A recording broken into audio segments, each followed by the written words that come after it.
तो welcome back guys. Next video में आज अपन देखेंगे ये स्क्रम प्लानिंग प्रिंसिपल। इसमें अपन समझेंगे स्क्रम प्लानिंग प्रिंसिपल होता क्या है, इसके 6 स्क्रम प्रिंसिपल को देखेंगे, वो कैसे होते हैं, वो क्या काम करते हैं, वो क्या होते हैं। ठीक है, तो बिना टाइम वेस्ट करते हुए जल्दी से चलते हैं अपन स्क्रम प्लानिंग प्रिंसिपल में। Scrum principles are the foundation on which the scrum framework is based। मतलब ये स्क्रम फ्रेमवर्क जो है स्क्रम प्लानिंग प्रिंसिपल पे बेस्ड है। The principle of the scrum can be applied to any type of project और organisation. मतलब कि किसी भी प्रकार के प्रोजेक्ट और ऑर्गेनाइजेशन में अप्लाई किया जा सकता है ना, इतना यूजफुल है। The scrum framework relies on 6 basic principles guidelines that must be followed throughout every project. मतलब कि 6 प्रिंसिपल होते हैं जो कि मस्ट हैं फॉलो करने के लिए। पहला क्या है, empirical process control.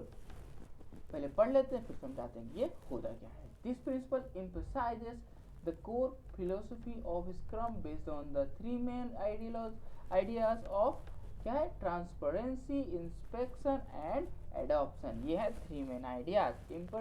Empirical process control क्या है, ads learning through experimentation, especially when the problem is not well defined or when there are no clear solution more। मतलब कि जहाँ ज़्यादा क्लियर सोल्यूशन ज़्यादा मोस्ट ऑफ द टाइम पर इसमें क्या होता है, एम्पेरिकल मतलब ही होता है क्या कि एक्सपेरिमेंटेशन टाइप की चीज़ें है ना। ये ज़्यादा ना तीन चीज़ों को मोस्ट फोकस करता है। क्या है, ट्रांसपेरेंसी, इंस्पेक्शन और एडॉप्शन है ना। और दूसरा क्या है इसका मेन चीज कि ये ना एक्सपेरिमेंटेशन बेस्ड पे होता है। ठीक है, इतना मेन चीज है ये। अगर इसे समझ गए होगे आप, इसे पढ़ के एक बार देखोगे ना तो ये आपको समझ में आ जाएगा बढ़िया तरीके से। नेक्स्ट अपन देखते हैं self organisation.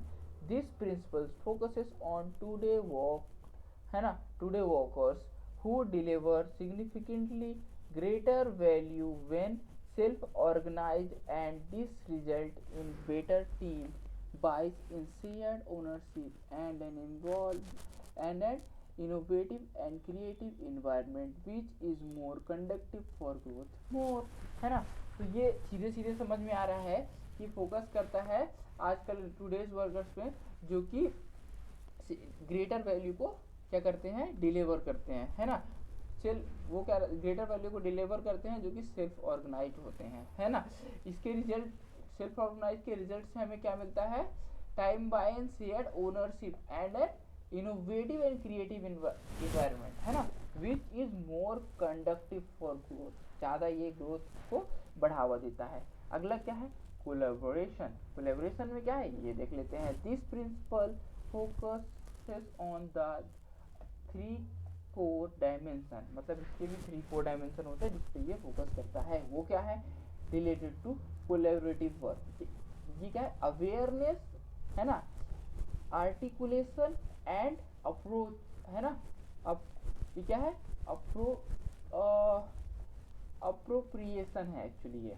It also advocates project delivery as a shared value creation process with team working and interacting together है ना। तो ये कोलैबोरेशन में 3 चीज़ों में फोकस करता है। वो 3 चीज़ें अवेयरनेस, आर्टिकुलेशन एंड अप्रोप्रिएशन है ना। और ये ज़्यादा मेन क्या करता है, शेयर्ड तरीके से काम करता है कोलैबोरेटिव वे में है ना, जो कि वैल्यू क्रिएशन प्रोसेस करता है। अब इसके बाद क्या है, as well as with the customer and other business stakeholders to deliver the greatest value more. मतलब कि साथ में कस्टमर और इन कस्टमर्स को, स्टेक होल्डर्स को ग्रेटेस्ट वैल्यू डिलीवर करने की कोशिश करता है साथ में। अब वैल्यू बेस्ड प्रायोरिटाइजेशन ये क्या होता है, this principle highlights the focus of scrum to deliver maximum. Highlight करता है क्या फोकस करने में, कि स्क्रम को ज़्यादा से ज़्यादा वैल्यू डिलीवर कर सके है ना, business value from early in the project and continuing through out more. अब नेक्स्ट क्या है, time boxing. This principle describe how time is considered a limited constant in scrum. मतलब कि ये प्रिंसिपल क्या करता है, डिस्क्राइब करता है कि टाइम को कैसे लिमिट किया जाता है स्क्रम के अंदर, है ना, कैसे लिमिटेड ये कॉन्स्टेंट्स होता है। And use to help effectively manage project planning, और ये यूज इफेक्ट क्या करता है, हेल्प करता है इफेक्टिवली प्लानिंग करने में, मैनेज करने में। And execution time box element in such in scrum include sprint daily stand up meeting, sprint planning meeting, sprint review meeting and retrospective meeting more. मतलब कि ये पूरा का पूरा स्प्रिंट का फेजेस ही बता दिया कि इसके अंदर सबके अंदर टाइम फ्रेम रहता है ना, टाइम बॉक्सिंग रहता है। अब ये क्या है, आइटरेटिव डेवलपमेंट। आइटरेटिव डेवलपमेंट में क्या होता है, the principle defines iterative development and emphasise how to better manage changes.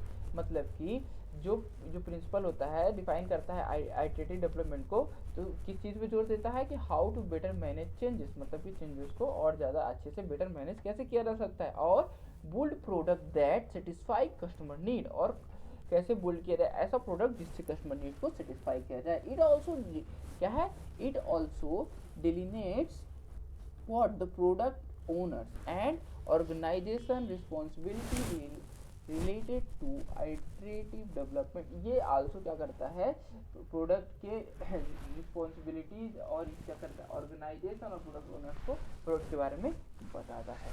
ठीक है, तो इस प्रकार अपना ये टॉपिक भी एंड हो गया है। अपन ने प्रिंसिपल कर लिए हैं किसके, स्क्रम प्लानिंग के, है ना। स्क्रम प्लानिंग प्रिंसिपल खत्म हो चुका है। मिलते हैं नेक्स्ट टॉपिक पे। मेक श्योर करिए जल्दी सब्सक्राइब करिए और दोस्तों को शेयर करिए, सबकी हेल्प करिए, सबका बेहतर करिए और सब लोग एजाइल में मास्टर रिजल्ट चाहिए। तो बाय बाय गाइस।